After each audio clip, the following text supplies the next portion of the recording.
Hi, I'm Movie Cat, and you are watching fantastic crap. Well, my B-movie gremlins, I have a special soggy little treat for you today. And I don't mean just this movie. To finish off this summer and march into the fall, we are doing 3 aquatic creature features, my little sea monster trio. Obviously, the one we are starting with is Underwater, a 2020 horror film. Yes, I know, we are doing a almost current movie for once. You know, they never stop making fantastic crap, art-deserving movies that sadly fail and fall into obscurity. That sort of thing isn't just exclusive to the 90s, 80s, and below, you know. Actually, I have a few more recent ones in the pipeline further down the road, just to shake things up a bit. But for now, it's time to get wet and creepy as we dive deep under the ocean for a movie that came and went and drowned at the box office and didn't get much attention, but as it turns out, was a really well-made and entertaining monster movie. The premise may be nothing new. I mean, you know it well at this point.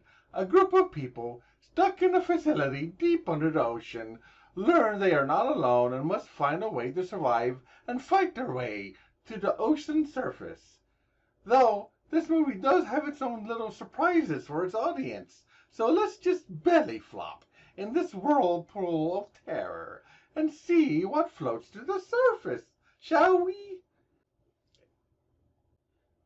Yes, I'm going to be making these water puns all the way through, and yes, I fully understand that is why I have such a small viewer base. I don't care. The puns are important. The puns mean something. The movie opens up with a lot of newspaper clips and images showing us the Marina Trench and informing us about a drilling operation that has been placed way down there. We also get several other little tidbits of information, such as there being reports of odd sightings down there that the company has dismissed.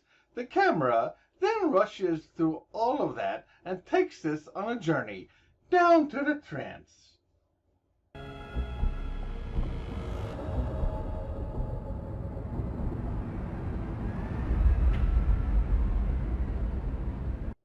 Wait a minute! My sensitive cat eyes has spotted something. Rewind that back near the end of that. Then enhance and enlarge that image. I've always wanted to say that.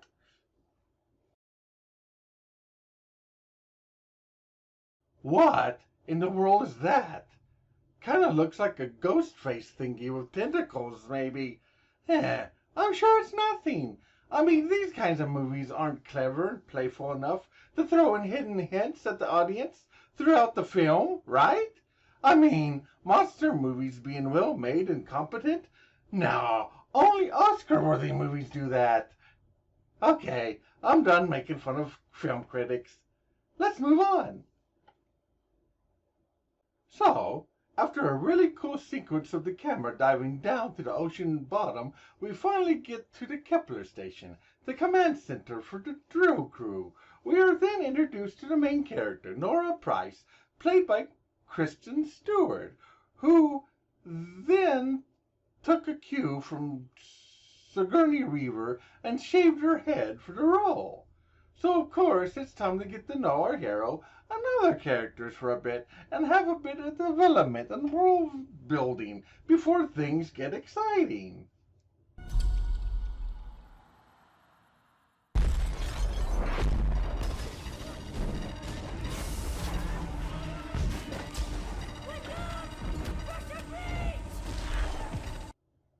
Holy crap! This movie doesn't waste any time, does it? We gotta fill the bulkhead! Depressurization needed. See below. Dear God, movie! Even though I just said it, we haven't even been told this character's name yet. Barely 5 minutes in, and I'm already getting shell-shocked from suspense. You know, I've actually had people tell me that movies set under the ocean are boring.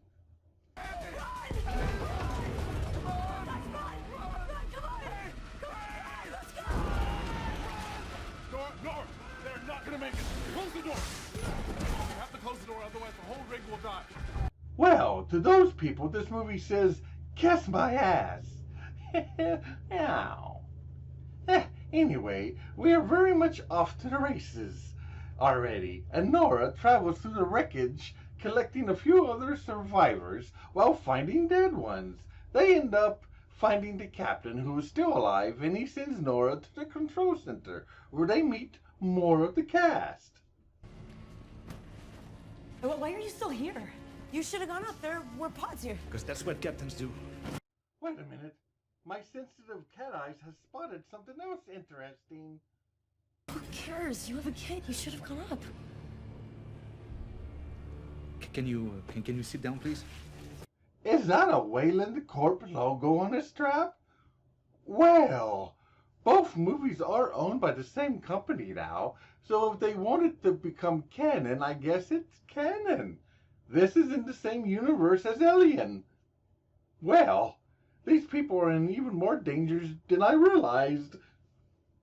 So, the remaining crew figure it may have been an earthquake that hit them and try to figure out just how screwed the command center is.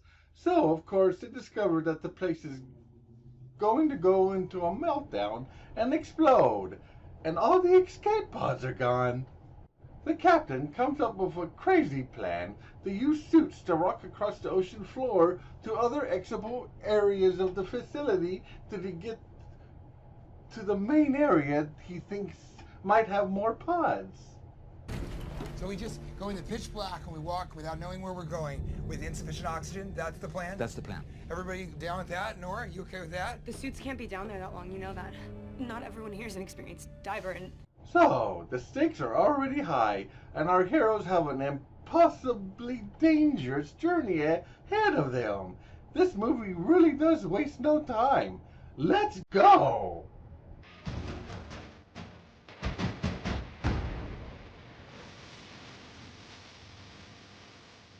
What? We're gonna do this. Let's do it. All right? Oh, they find the last podcast for the drillers at the dig site, and it's just a bunch of screams and strange sounds, kind of like growling. Oh, I'm sure that's just water pressure or gas from Mars siphoning down through the ocean. I mean, it in no way means they are more screwed than they know, right? So, they all suit up and dive down into the water and wait for the hatches to open and let them out onto the ocean floor. This is the calm before the storm, so they better enjoy the calm here before all hell breaks loose. Captain, I don't know what's going on with this thing. Well, keep trying. Where do we go? Guys, what's going on? Keep the door closed! Keep that door closed! Too late! Jesus! This movie just randomly hits you out of the blue when you least expect it. Damn it, movie! Calm down with the thrills and the suspense a bit. I haven't even gotten to the monsters yet.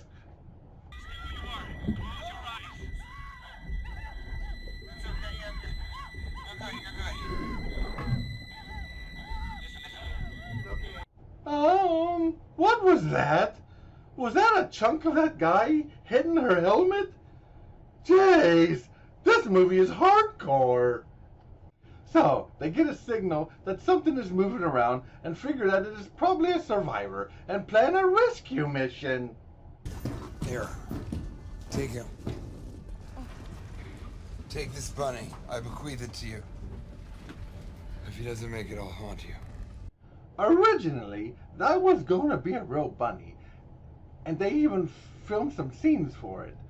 But they decided against that and used a stuffed animal instead. But they neglected to tell the actor this, who thought the stuffed bunny was just a prop and that they was going to digitally add a real bunny for the finished movie. And this is why he acts so attached to it throughout the film, which makes the character seem more unhinged than he was supposed to be.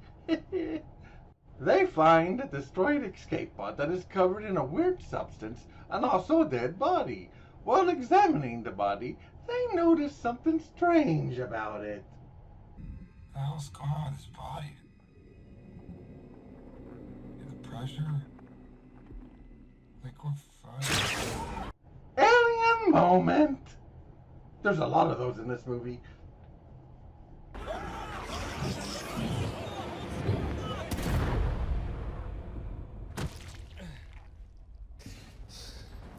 What is that thing? Now that's a big ass shrimp! Got any Creole? Now, anyway, while examining the monster, they deduced that it may be a baby and that there may be bigger things out there. The power then fails on them, and the creatures sabotage their pod, causing it to crash down to the ocean floor. They run for the nearest door, while every bit of debris there is rains down on top of them. They get to the deep bore access tunnel and head their way to the midway station. The characters are traveling through the facility to their destination, and the movie keeps track of their progress and current destination. Like this is some weird underwater warriors movie. Now all we need are the monsters to start chanting for them to come out and play. Yay. So, part of their path is flooded, which makes them have to go under and swim through another flooded tunnel, one after another. The character with the bunny gets tangled in a wire, but before they can get him out, an unseen creature rips him out of his suit. But at least he's able to give them his stuffed bunny before he gets his fatal stripping. They continue their trek through the ocean.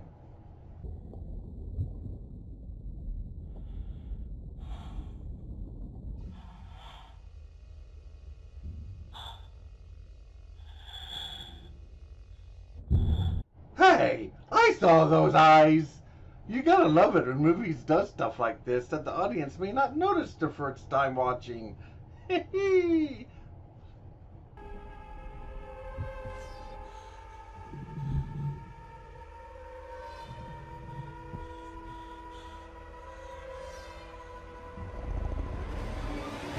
You know, I think they may be in some very deep shit. So, not surprisingly, the monsters attack again, and Nora and the captain end up flung way up on an above structure of the facility, where they once again get attacked by the monster.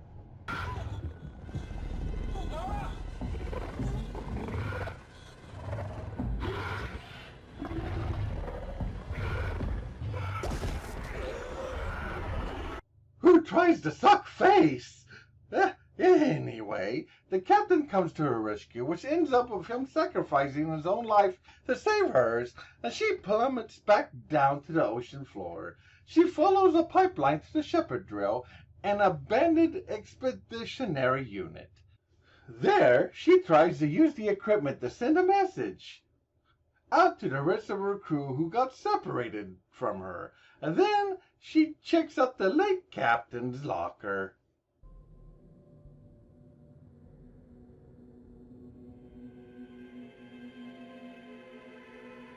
Hey, what are those drawings of? Seems a bit familiar, like I should know, but also, what is this? Did the good captain know something about this place that the others didn't? I'm just being paranoid. I'm sure he just got bored one day, and that was the map he created for his D&D campaign that also takes place under the water in the same facility. Yeah, I'm sure that's it. So, our hero prepares to go back out into the deep, dark sea.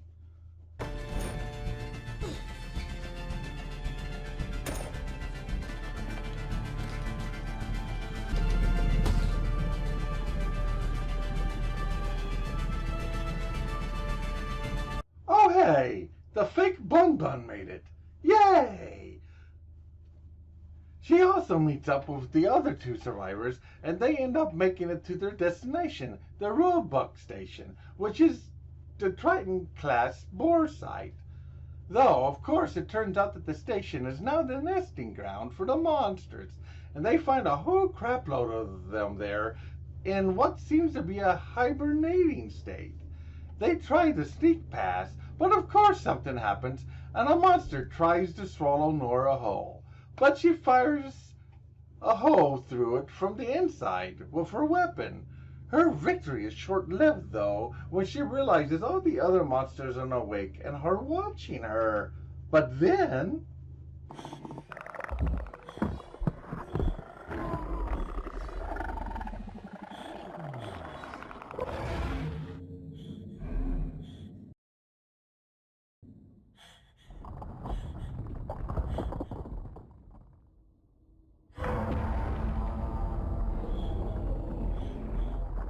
What the hell was that?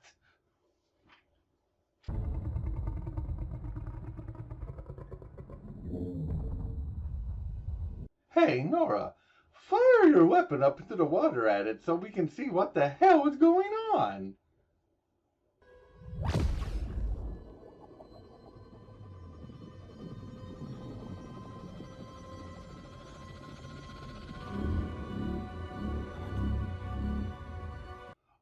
Oh, that's a big boy. Hey, wait a minute.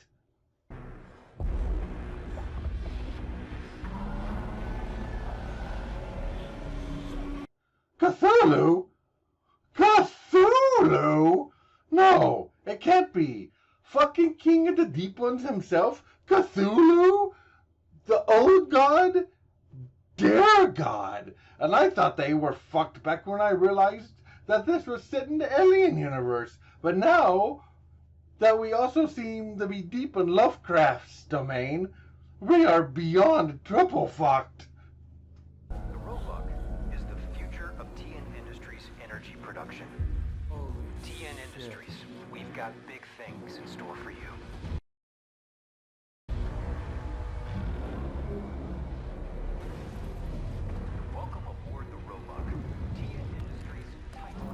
Yeah, I'd say you have a really big thing in store for them.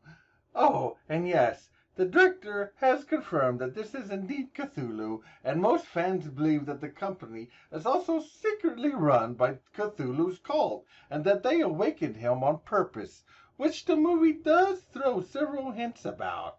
So I'm going to guess that that is indeed correct. Cthulhu is bringing the place down, so they find two working pods and put the surviving male and his stuffed bunny into one. Gotta take this. Give it to his folks or something. Shit. Football. Let him know he was my favorite pain in the ass, okay? Will do. Wow, for some reason this movie sure is making a big deal about this fake bun. Wait, what?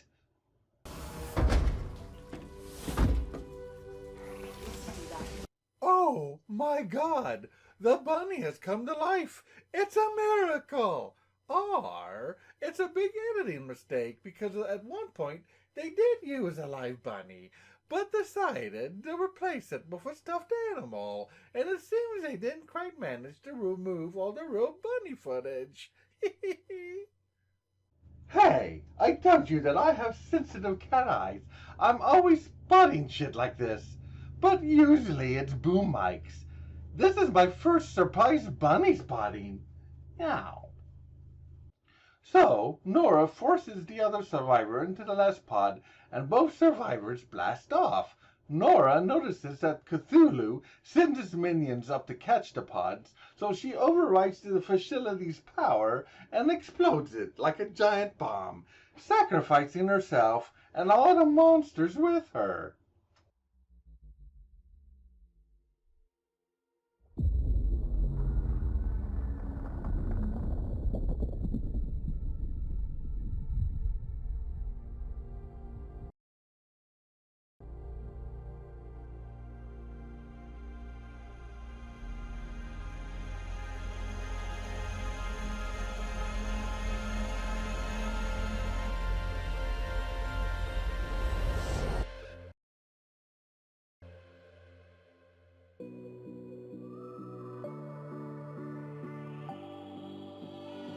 There was no real reason for me to show you that, other than that it was a really awesome final shot of her and transition into the end credits. In the end credits, we get newspaper clippings of the incident and aftermath of the event.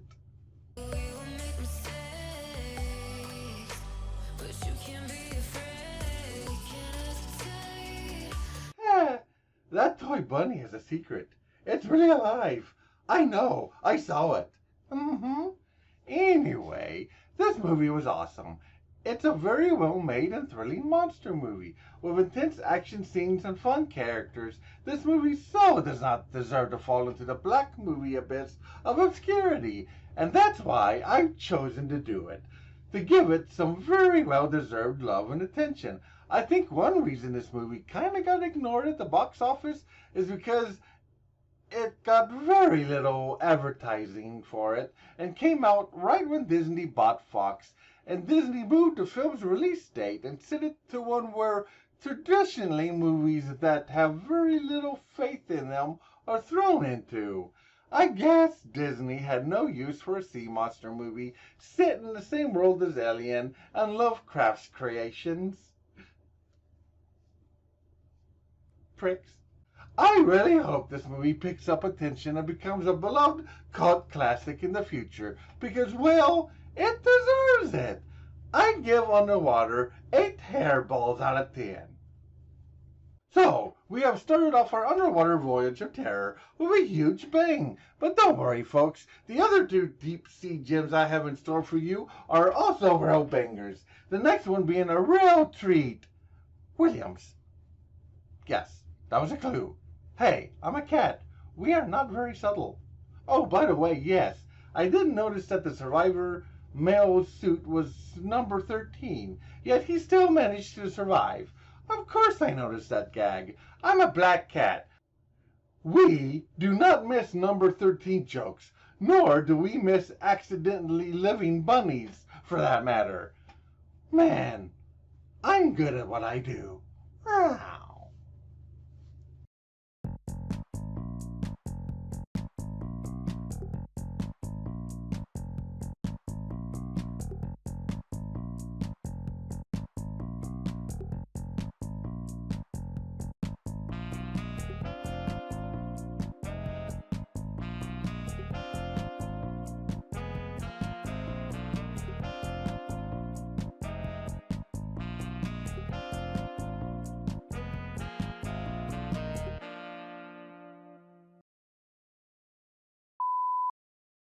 I fully understand. That is why I have such a small viewer base. I don't care. The buns, well, it turns out the buns in this movie are important, kinda. Hey, we got our first blooper. How about that? And I managed to switch it around to the bunny. This episode is all about that damn bunny, in reality. That damn living stuffed animal bunny. Well, to those movies? No, to those people, not movies.